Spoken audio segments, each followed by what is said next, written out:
अपने घर की इज्जत अगर लुट जाए, क्या हम ऐसे देखते रहेंगे? ये राजस्थान की इज्जत आज लुट रही है, क्योंकि देश भर के अंदर लोगों का यह कहना है कि राजस्थान वो प्रदेश है जिस प्रदेश के अंदर महिला की इज्जत सड़क पे लुटती है।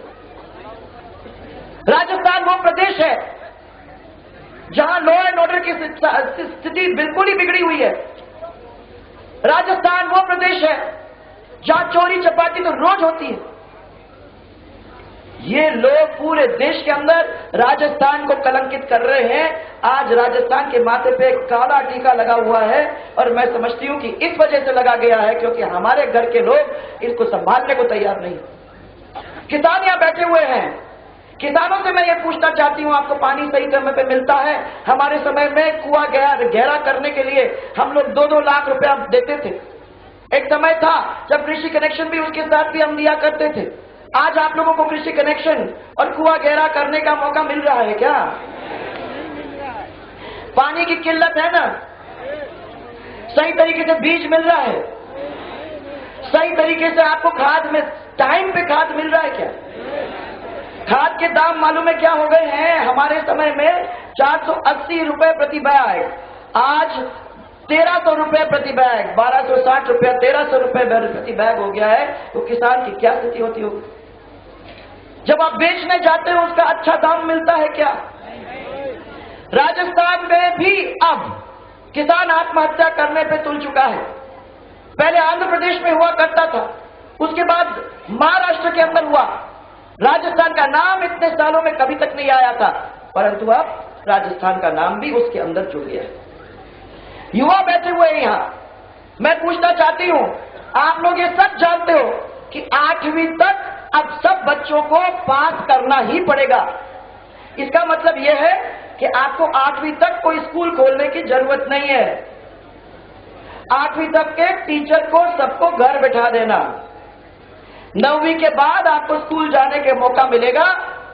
और ये एक बहुत बड़ा षड्यंत्र है कि वो चाहते हैं कि हमारे क्षेत्र के गरीब बच्चे पढ़े नहीं, कंपटीशन में बैठे नहीं, ताकि आगे चल के जब नौकरी का मौका आएगा तो नौकरी भी मिले नहीं। हम आपको बताएं कि अपने समय में 10 लाख नौकरियां अपन ने मिलकर दी थी। गैर सरकारी और सरकारी नौकरी सबको मिली थी, और चला चला के हम लोगों ने बच्चों को पढ़ा के लोगों को नौकरी दिलवाई थी। आज 50,000 लोग बच्चों को नौकरी मिली है। हमने चला के अक्षत के द्वारा बेरोजगार जो बच्चे थे, जब तक उनको नौकरी नहीं मिलती थी और वो पढ़े लिखे थे, तो उनको 2 मौका दिया करते थे कि बेरोजगारी का भत्ता उनको मिल जाए, ताकि वो अपने परिवारजनों के ऊपर बोझ न बने, और 2 साल के अंदर उनको नौकरी मिल जाए। परंतु आज क्या स्थिति है? बंद कर दी थी स्कीम, अब चुनाव आ गया है भाइयों और बहनों, तो अब तो आप लोगों की तरफ प्यार की निगाह से देखने की जरूरत है, पैसा फेंकने की जरूरत है, आप लोगों को समेटने की जरूरत है। इसलिए बेरोजगारी भत्ता फिर चालू कर दिया है। ये पेंशन पहले क्यों नहीं दिया? आज एकदम से कैसे याद आ गई कि हमको पेंशन देना है? आज कैसे याद आ गई कि 21 वर्ष का लड़का हो भी आपके घर में तो भी हम आपको पेंशन दे सकते हैं? तो पहले क्यों नहीं किया?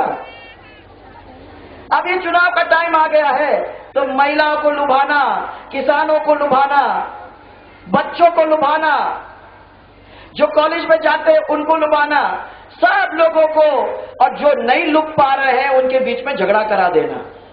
तो मजहब का झगड़ा, जात का झगड़ा, लोगों के बीच में दीवारें खड़ी कर देना, ताकि एक दूसरे का वोट कहीं ना कहीं जब टूटेगा तो हमको उस वोट का फायदा मिलेगा। आप सबको मैं हाथ जोड़ के कह रही हूं, राजस्थान को अगर आगे बढ़ाना है और उस राजस्थान का फायदा हम एक एक को मिलेगा, हमारे परिवार को अगर चाहिए, तो फिर पूरे परिवार को एक साथ चलना होगा। हमारे बीच में दीवारें नहीं, मजहब के झगड़े नहीं, जात के झगड़े नहीं, माताएं बहनें हम सबको साथ लेके जब चलेंगे तब इस प्रदेश का भला होगा। और मैं आपको कह सकती हूं, उसको कोई नहीं रोक सकता जिस दिन आप तय कर लेते हो कि हमको ये करना है। 65 साल एक परिवार और एक पार्टी ने इस देश के ऊपर राज किया, इस राजस्थान के ऊपर भी राज किया। 5 साल की सरकार अपनी आपने देखी, उसके अंदर जनता के काम हुए। 10 साल की सरकार आपने मध्य प्रदेश की देखी, उस सरकार में काम हुए। 10 साल छत्तीसगढ़ की सरकार को देखी, उसमें काम हुए। 15 साल गुजरात की सरकार मोदी जी की आपने देखी, और आप तो देख लीजिए कि दुनिया के अंदर नाम हुआ गुजरात का। तो भारतीय जनता पार्टी की सरकारें गुजरात की, मध्य प्रदेश की, छत्तीसगढ़ की और एक समय राजस्थान की, अगर भारतीय जनता पार्टी के जो सरकारें थी उनका नाम हो सकता है, तो मुझे बताओ भाइयों और बहनों, इस सरकार ने 7 साल में ये क्यों नहीं किया? कभी पूछो तो सही इनसे, क्यों छोड़ देते हैं इनको? इनको गरेबाज में पकड़ के पूछना चाहिए कि तुम लोगों को 7 साल हमने दिए और हमारी हालत क्या है। आज माताएं बहनें, इतनी महंगाई हो गई है कि हमको घर में खाने को लाने पड़ते हैं, बच्चों को पढ़ा नहीं सकते, उनको दवाई दारू का इंतजाम नहीं कर सकते। ऐसी हालत पड़ गई है कि हमको ये लगता है कि हम कल कैसे काटेंगे।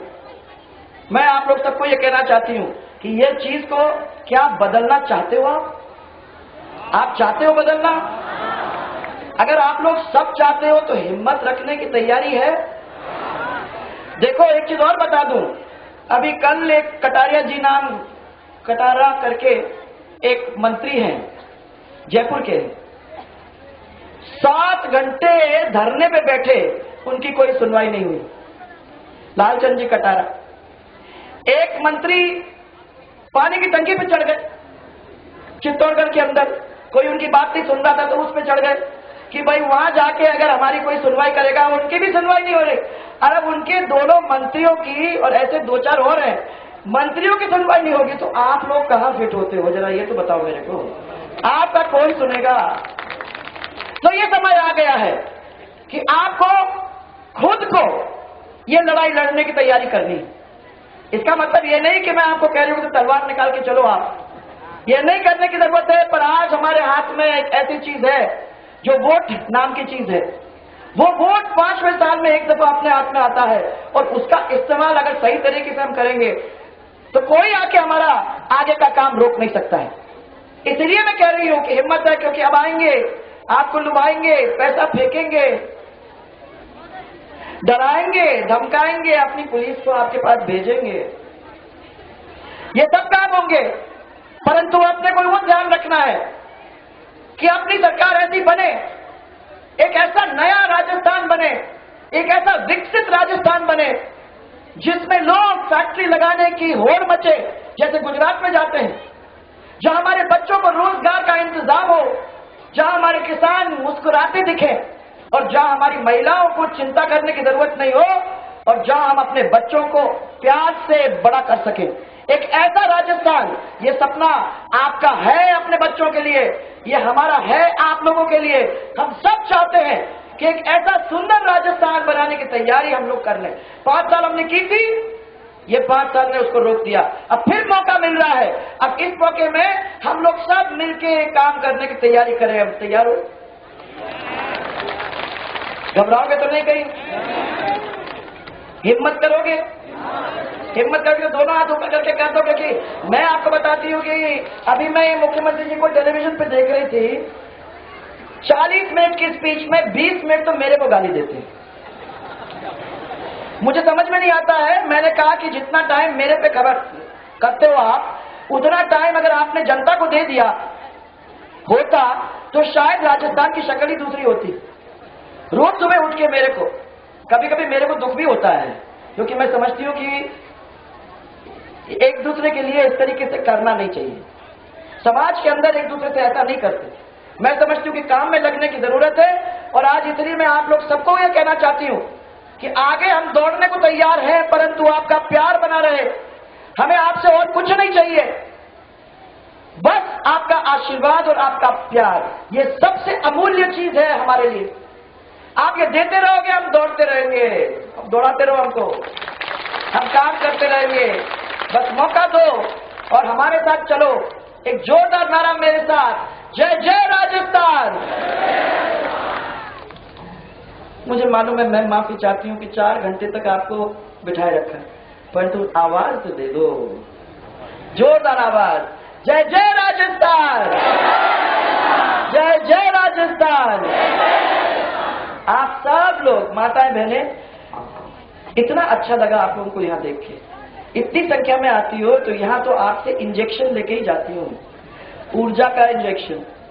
जब भी आप ऐसी संख्या में मुझे दिख जाती हो तो लगता है कि अपनी जात के लोग भी सोच रहे हैं इसके बारे में, अपनी जात के लोग भी बहुत परेशान हो रहे हैं इसकी वजह से, और अपनी जात के लोग भी पूरी तरह से लगने को तैयार है। क्यों जी?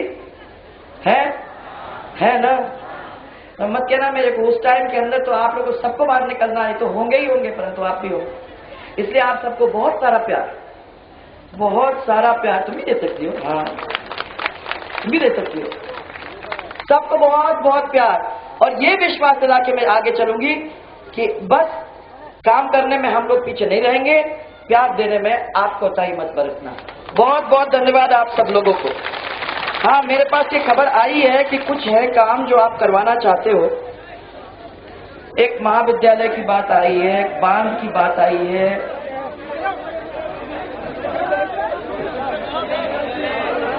एक कृषि कनेक्शन की बात आई है, एक संस्कृत पीठ की बात आई है। ये सब चीज है हमारे पास। मौका मिलेगा धीरे धीरे करके, एक एक करके इनको भी पूरा करने की कोशिश करेंगे। और आपकी तरफ से ये सुंदर सुंदर चीजें मेरे को दी हैं आपने, उसके लिए भी बहुत बहुत धन्यवाद।